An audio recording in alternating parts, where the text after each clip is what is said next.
Queria começar por manifestar a minha satisfação por estar nesta coletividade. São locais muito importantes para se poderem travar debates, para poder haver troca de ideias, para poder haver mobilização, e é muito gratificante para mim realizar que este jantar se tenha realizado nesta União Desportiva e Cultural Banheirense, e queria saudar os seus corpos verdes. O camarada Garcia Pereira referiu aqui uma questão importante, e é por ela que eu começo: o facto de nós que estamos aqui, 40 e poucos, termos uma grande responsabilidade sobre os nossos ombros. Essa responsabilidade deriva de também uma circunstância que o camarada referiu, que é o facto de haver um cerco, um silenciamento em relação às posições que o partido e a nossa candidatura defende e vai propagandear, e ser sobre nós, sobre os nossos ombros, que recai a tarefa de romper esse cerco e, através dos nossos meios, dos nossos conhecimentos, da nossa ação, sermos capazes de chegar a muita gente. Portanto, vocês que vieram aqui assumiram uma responsabilidade, que é a de se tornarem, se entenderem, se concordarem com as nossas ideias, se tornarem propagandistas da nossa candidatura e fazer com que os apoios às ideias que nós defendemos se possam multiplicar até à data das eleições. Para isso, é importante que coloquem as questões, isto é, as nossas ideias principais já foram expressas. Nós vamos basear a nossa campanha em 4 ideias fundamentais. A primeira é que esta campanha tem contribuído para o derrubo do governo Coelho Portas Carvalho. Se formos capazes de impor, se o povo português for capaz de impor uma derrota demolidora, uma derrota em toda a linha à candidatura do PSD-CDS, criam-se condições muito favoráveis para que essa luta pelo derrubamento do governo possa ter êxito. O segundo objetivo é a constituição de um governo alternativo, que terá que ser um governo democrático e patriótico, um governo que represente uma aliança de classes e camadas de classe para lutar pelos objetivos imediatos, e esses objetivos imediatos são os outros 2 pontos da nossa campanha. Um é a saída do euro, que podemos dizer que é um objetivo fundamental, isto é a ideia fundamental que vai servir de fio condutor de toda a nossa campanha, e a outra é o não pagamento da dívida. E, portanto, o que eu peço, eu vou tentar na minha intervenção fundamentar a justeza destas exigências, destas reivindicações, e peço que das pessoas presentes, quem tiver dúvidas sobre este objetivo, quem não concordar com ele, quem achar que possa ser excessivo um ou outro destes objetivos, que coloque as suas questões, para que nós possamos sair daqui armados e cada um de nós se transformar num agente ativo desta campanha. A exigência da saída do euro começa a ser uma corrente importante na nossa sociedade. Se aqui há uns tempos atrás era uma ideia, enfim, relativamente isolada, uma ideia que o partido sempre defendeu, mas que, quando falávamos nisso a alguém, havia dúvidas, reservas muitíssimo fortes, porque se pensava que os problemas se iriam agravar se nós saíssemos do euro. Hoje essa situação começou nitidamente a mudar. Quem anda junto das pessoas, quem fala com os seus colegas de trabalho, verifica que qualquer discussão sobre a saída do euro já não é uma discussão que termina ali, que as pessoas não querem continuar, mas é sim uma discussão em que as pessoas querem saber como é que vai ser, isto é, há vantagens, quais são as vantagens, o que é que acontece à minha prestação à dívida que eu tenho ao banco, o que é que acontece ao meu ordenado, e portanto isto corresponde à gradual aceitação da ideia de que a saída do euro pode ser uma vantagem real para o país. O euro é, na nossa perspectiva, um instrumento de que se serve a Alemanha, o imperialismo germânico, para dominar os povos e as nações europeias. Isto é, assim como a simples adesão à União Europeia acabou por significar, ou acaba por significar, a integração no espaço vital alemão, a entrada no euro torna essa integração nesse espaço vital alemão muito mais difícil de romper, e os países e as nações ficam muito mais aprisionadas às leis, às regras que são ditadas pela Alemanha. Portanto, o euro representa a expropriação de toda a soberania política, soberania económica, soberania monetária, tudo isso deixa de existir, soberania orçamental. Hoje já nem sequer os países que pertencem à zona euro já nem sequer podem aprovar os seus orçamentos sem que antes venha de Bruxelas o assentimento a esse orçamento. Portanto, vejam o que isto significa. Antes de um governo submeter o orçamento geral do Estado ao próprio Parlamento desse país, tem que primeiro submeter o orçamento geral do Estado às instituições europeias, isto é, a Alemanha, que é quem tutela e domina a União Europeia. E só depois de vir esse assentimento é que o orçamento é enviado, para o nosso caso, para a Assembleia da República, evidentemente para ser aprovado, porque se não for aprovado, há logo ameaças de que se corta isto, se corta aquilo, e portanto a soberania do país é completamente expropriada pelas regras que pertencem ao euro. O euro é uma moeda que corresponde às necessidades e à competitividade económica da Alemanha, mas não corresponde às necessidades competitivas de mais nenhuma economia europeia. Mesmo nas economias mais desenvolvidas, como é o caso da França, da Espanha ou da Itália, não conseguem, com o euro, manter a sua competitividade económica e poder garantir um crescimento e níveis de desenvolvimento económico compatíveis com a qualidade de vida a que os seus cidadãos estão habituados. Esta situação torna-se muitíssimo mais grave em países periféricos como Portugal. Portanto, são economias mais débeis, menos competitivas, sujeitas a um processo muito longo de liquidação das suas estruturas produtivas, de desinvestimento tecnológico, e, portanto, economias como a portuguesa têm muito mais dificuldade, com uma moeda excessivamente valorizada em relação à sua capacidade competitiva, de vender os seus produtos, de manter as suas indústrias, de manter as suas empresas. Desde que Portugal aderiu ao euro, isto é um argumento muito forte.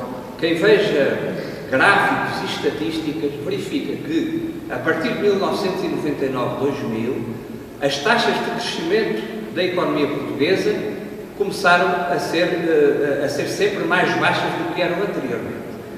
Pode-se dizer que desde essa altura, nunca mais as taxas de crescimento da economia portuguesa foram superiores a 0, qualquer coisa, e nos últimos anos, como sabem, essas taxas têm sido francamente negativas.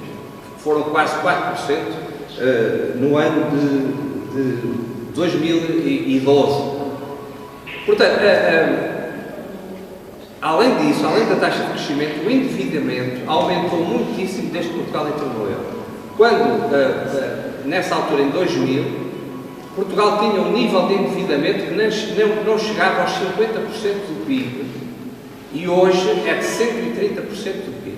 E, portanto, o gráfico do nível de endividamento do país, desde o ano 2000 até hoje, é um gráfico que não para de subir.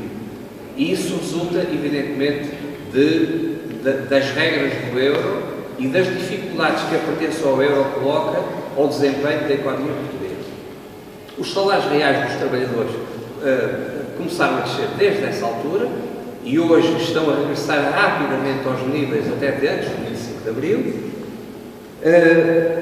Os serviços públicos têm sido sujeitos a um processo de sistemática destruição, porque não há dinheiro, porque todo o dinheiro tem que ir para o pagamento da dívida e, portanto, não há dinheiro para a saúde, não há dinheiro para a educação, não há dinheiro para a segurança social, não há dinheiro para as reformas, e isso tudo está ligado à pertença ao euro.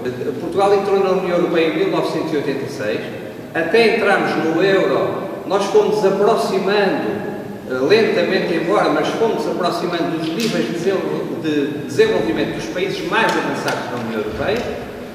Perdão, chegámos a estar a cerca de 80% desses níveis médios de desenvolvimento da Europa a 15, e hoje, depois de 14 anos no euro, nós já estamos perto dos 70% da Europa a 28%.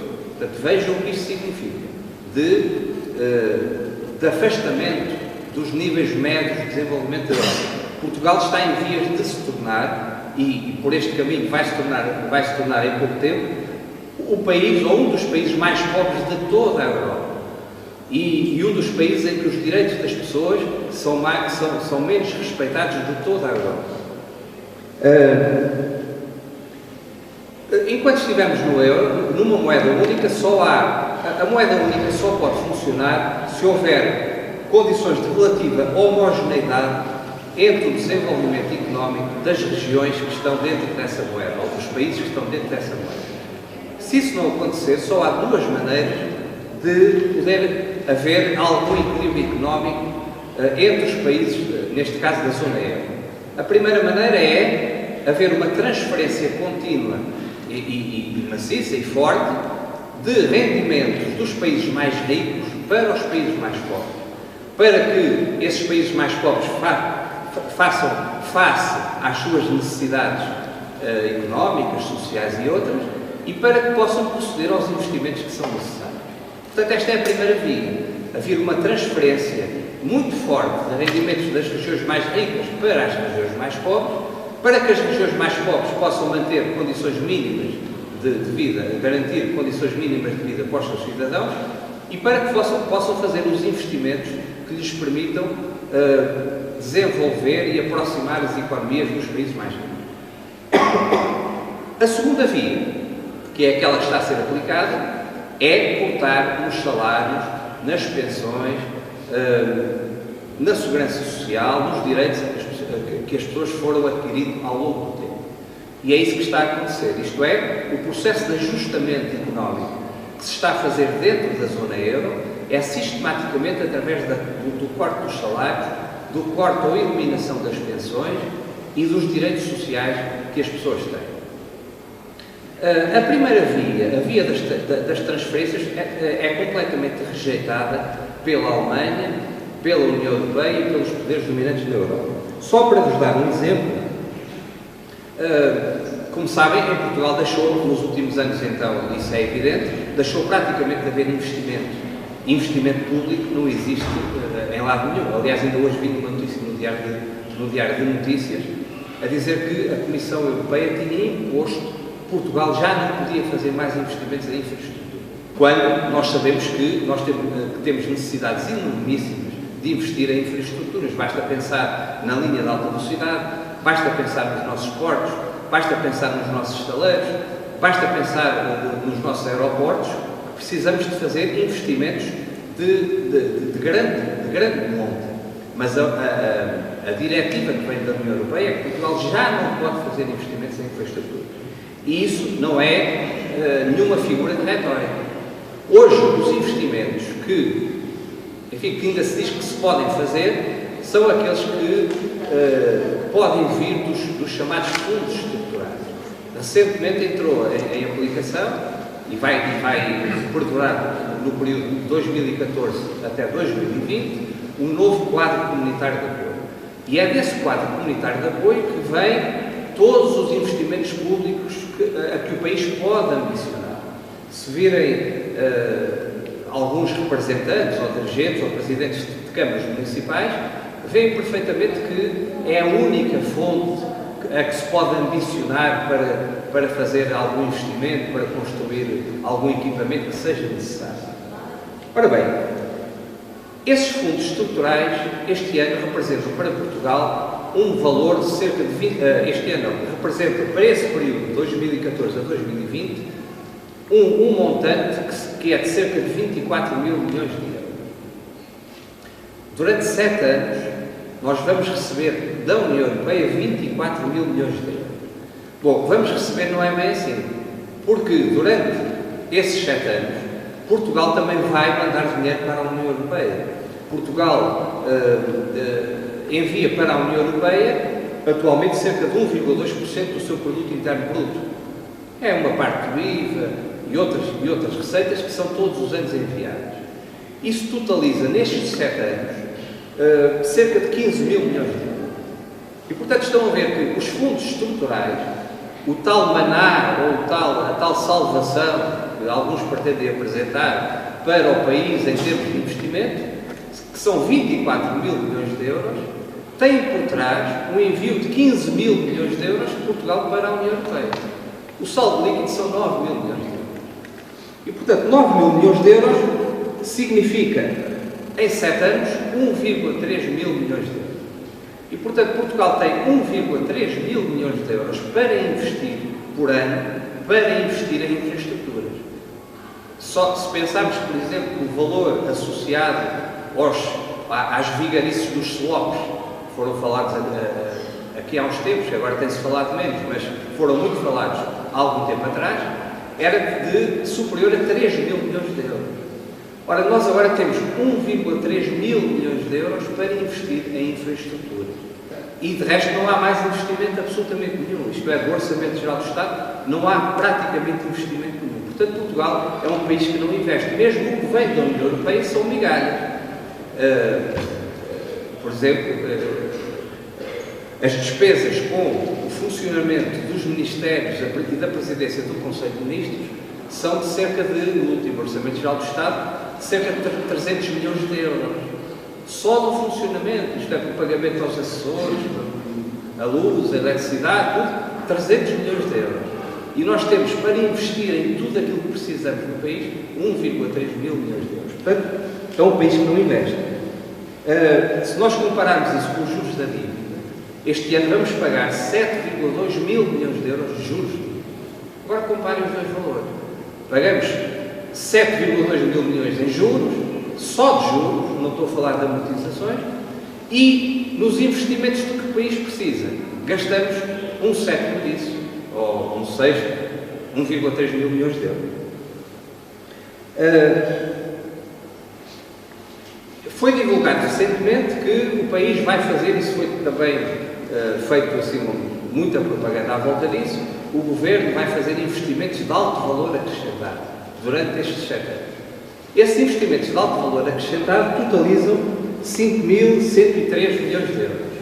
Isto é, em 7 anos, Portugal vai investir em investimentos de alto valor acrescentado, os tais que o país precisa de um pão para a boca, nas linhas ferroviárias, nos portos e outros equipamentos, 5.103 milhões de euros em 7 anos. Desses 5 mil milhões de euros, cerca de 5 mil milhões de euros, cerca de 60% é financiado por aqueles fundos comunitários que eu referi há bocado. E só o restante, cerca de 40%, é que sai do Orçamento Geral do Estado. Ou seja, do Orçamento Geral do Estado, em 7 anos, para investimentos de alto valor acrescentado, como eles dizem, sai cerca, não chega a 2 mil milhões de euros. Ou seja, se nós dividirmos isto por 7 anos, dá os tais 300 milhões de euros das despesas dos ministérios, que é tudo aquilo que sai do Orçamento Geral do Estado para o investimento no país. Portanto, está-se a ver que Portugal é um país que está a ser completamente liquidado. Um país que não investe é um país que vai morrer a curto prazo. No ano passado, o investimento geral, e não estou a falar só do público, estou a falar do público e do privado, só no ano passado baixou quase 10%. Cerca de 9, tal %. Portanto, esta componente que eu referi há bocado, que era a componente da transferência de recursos dos países mais ricos para os países mais pobres, e a realização de investimentos que permitam a uma economia que está mais atrasada do que as outras poder recuperar e pôr-se ao nível das outras, é uma coisa que no caso português não existe pura e simplesmente. Portanto, Portugal é um país que está a ser completamente destruído a nível de investimento, a nível de equipamentos, a nível de indústria. E, portanto, mesmo o pouco que nós temos vai-se começar a degradar e não há dinheiro para o substituir. Portanto, o euro é o coveiro do país, é o coveiro da nossa economia. E, portanto, não admira que as pessoas se vão percebendo disso e comecem a ligar a situação em que se encontram, os cortes de salários, os aumentos de impostos, o aumento da dívida, comecem a associar isso ao euro. E é completamente correto fazer essa associação. E, portanto, o movimento contra o euro e pela saída do euro está nitidamente a crescer, e aquilo que eu peço a todos os que estão presentes é que se tornem também defensores e agentes deste movimento. E, portanto, quando vos perguntarem o que é que defendem nestas eleições, a primeira coisa que deve seguir, eu defendo a saída do euro. E fazer isto com convicção e com argumento. E, portanto, é por haver a percepção da parte das classes dominantes e dos poderes dominantes, a percepção de que este movimento pela saída do euro é um movimento que está a crescer na sociedade portuguesa, que surgem estas iniciativas e que surge esse manifesto dos 70, que é um manifesto pela reestruturação da dívida, mas que, em boa verdade, o nome que deveria ter era Manifesto contra a saída do euro, porque todo o conteúdo desse manifesto pretende ser um contra-ataque às posições que defendem que a situação do país se resolve, em primeiro lugar, e desde logo, pela saída do euro. Esse manifesto é um programa do Bloco Central, é o programa do PS, ou mesmo que o Seguro ainda esteja a hesitar, mas é significativo que, numa das primeiras iniciativas que o PS fez, públicas de campanha, a seguir à publicação desse manifesto, um dos oradores principais foi uma das pessoas que escreveu o manifesto, que foi o João Cravinho. E, portanto, isto é a demonstração de que aquele manifesto pretende ser esse programa de Bloco Central com que se pretende continuar a iludir o povo português sobre o caminho que é preciso seguir. E, portanto, com que se pretende desarmar a luta do povo português pela saída do euro e pelo não pagamento da dívida. Pretende-se fazer crer que é possível pagar a dívida, desde que a dívida seja prolongada no tempo, desde que sejam baixados os juros, é possível pagar a dívida e é possível compatibilizar esse pagamento com o crescimento económico. Evidentemente, os artigos que saíram no Luta Polar e que o Bernardo Garcia Pereira referiu fazem uma denúncia completamente demolidora e uma explicação completamente convincente sobre a falsidade destes argumentos. Isto é, tudo aquilo que os subscritores do manifesto acabam por defender é que a dívida seja paga agora e seja, além disso, atirada para os nossos filhos, os nossos netos, os nossos bisnetos, os nossos tetranetos, o que é uma coisa extremamente revoltante. Como é que alguém que se pretende vir a apresentar como alternativa a este governo, aquilo que defende é que os filhos deles, os netos deles, os bisnetos deles, continuem a arcar com aquilo que nós estamos a arcar agora. E, portanto, a existência desse manifesto permitiu uma coisa muito importante, que é a demarcação dos campos. Esse manifesto está a ser apoiado por todos os partidos, desde logo por todos os partidos parlamentares, sem exceção. Tem lá representantes, não é apoiado pelo governo, evidentemente, mas isso é mais por razões táticas, porque o governo serve-se da dívida, serve-se de todo este constrangimento em que nós estamos para cortar salários, para realizar um programa contra-revolucionário que as classes dominantes, as classes capitalistas em Portugal já sonham há muito tempo. E é por isso que o Governo diz que está contra este manifesto. Mas há pessoas do PSD que assinam o manifesto, há pessoas do CDS que assinam o manifesto, e aliás pessoas que não são pessoas quaisquer, são pessoas que estiveram no Governo, enquanto estiveram no Governo, fizeram exatamente o que estes estão agora a fazer. É assinada por pessoas do PS, é assinada por pessoas da área do PCP, é assinada por pessoas da área do Bloco de Esquerda, e o próprio PCP e o próprio Bloco de Esquerda já vieram saudar o manifesto, dizendo que era positivo, que até podiam não concordar com este ou com aquele ponto, mas que aquilo era demonstrativo de que eles tinham razão quando diziam, etc, etc. Ou seja, estão com o manifesto. Isto é muito importante porque clarifica muito os campos.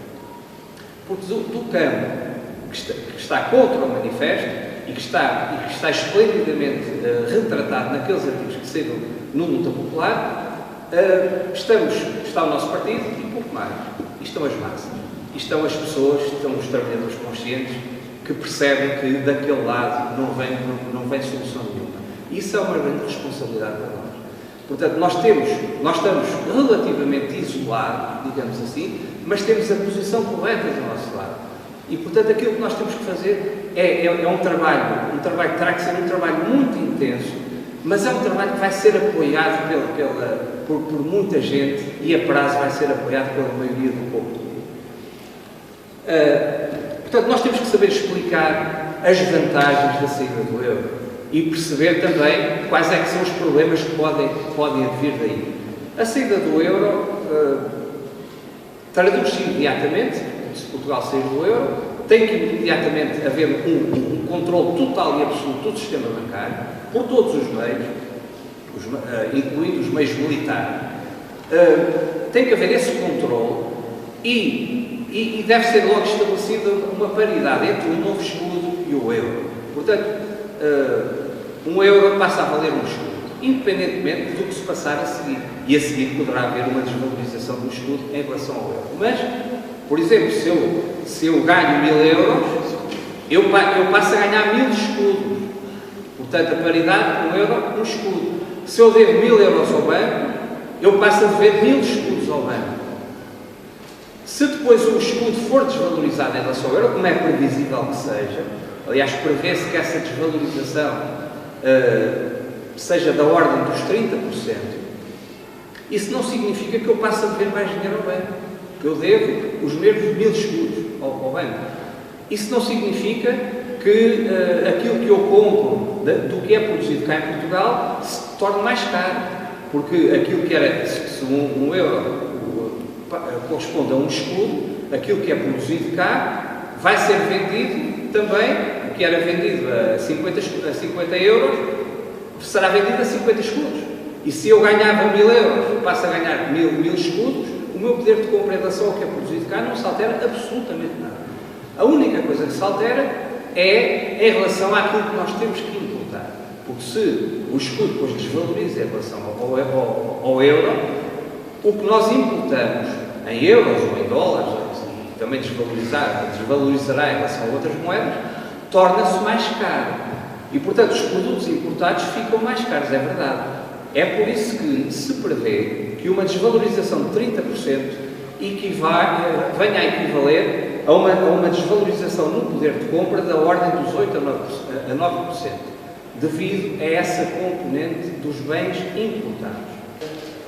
Além disso, os depósitos que as pessoas têm, esses depósitos também não têm que ser prejudicados, porque serão imediatamente convertidos na nova moeda. A única coisa que fica mais cara é tudo aquilo que implica um relacionamento com o estrangeiro, com outras moedas. E aqui entramos num outro ponto, que é a questão da dívida. A saída do euro deve ser acompanhada de uma posição muito firme de não pagamento da dívida. O não pagamento da dívida permite libertar recursos enormes. Há bocado já vos falei dos juros. Só este ano são 7.200 mil milhões de euros em juros, sem falar de amortizações.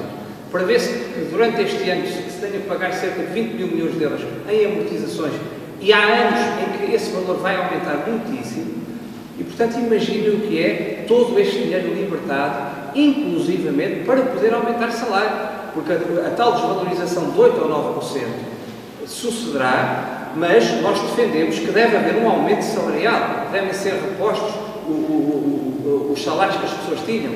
E isso pode ser feito através dos recursos que são libertados da dívida e pode ser feito de outra maneira, que é a maneira principal, que é pôr a economia a funcionar.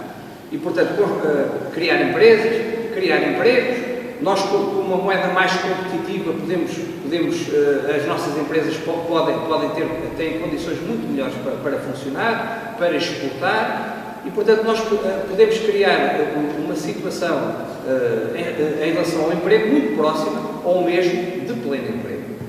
E, portanto, tudo isto vai compensar muitíssimo eventuais problemas que possa haver naquela fase inicial da saída do euro. Aliás, a experiência de muitos países que tinham a moeda equiparada, por exemplo, países da América do Sul, no caso da Argentina, tinha a moeda equiparada ao dólar, depois rompeu com essa equiparação, suspendeu o pagamento da dívida, passado pouco tempo, um ano, nem chegou a 2 anos, já estava com taxas de crescimento da ordem dos 5, 6%. E é isso que vai acontecer também se Portugal sair do euro. O não pagamento da dívida, às vezes, há pessoas que pensam que é uma palavra de ordem excessiva. Não pagamos. Então, mas nós temos que honrar os nossos compromissos. Nós temos que honrar os nossos compromissos, desde que sejam compromissos livremente firmados e nos quais nós participamos ativamente e dos quais retiramos vantagem. Portanto, as vantagens foram mútuas. Nós esses compromissos respeitamos. Mas esta dívida não está nesse campo. Eu vou-vos dar um exemplo que penso que poderá ser elucidativo. Desde que chegou a Troika a Portugal, a dívida pública em Portugal aumentou 70 mil milhões de euros. Portanto, num período que não chega ainda a 3 anos. Em cerca de 2 anos e meio, a dívida pública aumentou 70 mil milhões de euros. 70 mil milhões de euros significa cerca de 30 mil milhões de euros por ano. Ou perto disso. Perto de 30 mil milhões de euros por ano. Isso equivale a 75 milhões de euros por dia. 75 milhões de euros por dia. Pode haver algumas pessoas que possam pensar, mas antes ainda se investiu em autoestrada. Embora essa história do investimento em autoestradas também é um investimento falso, porque o investimento em autoestradas foi feito por empresas que são as empresas completamente privadas e, portanto, é um investimento privado que está a ser revertido e que cada vez que se pagam as portagens é o lucro desse investimento. Mas para quem tenha esses pluridos, pense só, desde que chegou a Troika, para onde é que foram os 70 mil milhões de euros? Foi investido em alguma coisa que revertesse a nosso favor? Alguém sabe alguma coisa que possa ter sido feita com esses 70 mil milhões de euros em nosso benefício? Então, e nós vamos pagar essa dívida? Essa dívida serviu para pagar dívida, para continuar a pagar dívida aos bancos, para continuar a pagar juros altíssimos aos bancos, serviu para uma quantidade de gente se encher, mas não foi certamente em nosso benefício. Esses 70 mil milhões de euros, ao menos esses, por favor, concordem comigo que esses, a gente deve dizer, não pagamos. 70 mil milhões de euros significa, como eu disse, quase 30 mil milhões de euros por ano. Se nós considerarmos os portugueses ativos, é como se cada português por dia tivesse pago 15 euros ou fosse pedido 15 euros por conta dessa... Isto é, tivesse pedido emprestado 15 euros por dia. Isso dá, por ano, 5.400 euros. É como cada português ativo tivesse pedido, durante o último ano, só estou a falar de um ano, 5.400 euros. 5.400 euros ao juro a que nós estamos a contrair dívida, que é cerca de 4 a 5%, dá um valor de 270 euros só em juros. Isto é, só da dívida que foi contraída este ano, cada português ativo paga 270 euros de juros, só deste ano. Se considerarmos, por exemplo, que essa dívida foi contraída por um prazo de 10 anos, essa dívida tem que ser paga segundo o Governo. Ora, a amortização de uma dívida dessas durante 10 anos vai acrescentar em amortizações da dívida aos tais 270 euros em juros que cada português ativo tem que pagar, dá uma quantia anual de 810 euros. Ou seja, só da dívida que foi contraída este ano, cada português ativo tem que tirar do seu salário 810 euros. Agora imaginem receberem uma carta em casa do Governo a dizer: olha, este ano pedimos 30 mil milhões de euros emprestados para as nossas necessidades e cabe assim pagar 110 euros. O que é que diriam? Diriam que sim, senhor, iam pagar essa dívida? Ou diriam de uma maneira muito firme: não pague essa dívida? Evidentemente que é isso que tem que se dizer. Portanto, o não pagamento da dívida é uma posição extremamente correta. É uma posição de princípio, é uma posição de resistência, de revolta, de defesa da dignidade. Nós não pagamos essa dívida. E, portanto, a palavra de ordem do não pagamento deve ser empenhada com orgulho e não como algo que a gente diz quase a medo. Não, é com orgulho. Não pagamos. E, portanto, a saída do euro e o não pagamento da dívida são medidas absolutamente indispensáveis para Portugal sair da crise em que está atolado e para que o povo português possa recuperar a sua dignidade e o seu bem-estar. Portanto, o apelo que eu faço, nós hoje estamos aqui no início da campanha eleitoral, a campanha eleitoral está a começar. Foi anunciada a data das eleições há dias e agora é que se pode dizer que a campanha está a andar. Nós estamos a fazer aqui este jantar e o apelo que eu faço é que daqui até ao final da campanha, portanto serão cerca de 2 meses, nem chega, que nós possamos vir a fazer aqui um jantar em que enchemos esta sala. E, portanto, cada um de vocês, a partir de hoje, que se torne propagandista destas ideias e que comece a falar com este e com aquele e dizer: nós devemos sair do euro, nós não devemos pagar dívida, temos que aproveitar estas eleições para mandar este governo abaixo e convencer outras pessoas, e que essas pessoas depois possam convencer outras, e que nós daqui a 1 mês e meio, ou quando for, possamos aqui fazer um jantar com esta sala completamente cheia. Este é o apelo que eu vos faço e desejo que tenham êxito no vosso trabalho.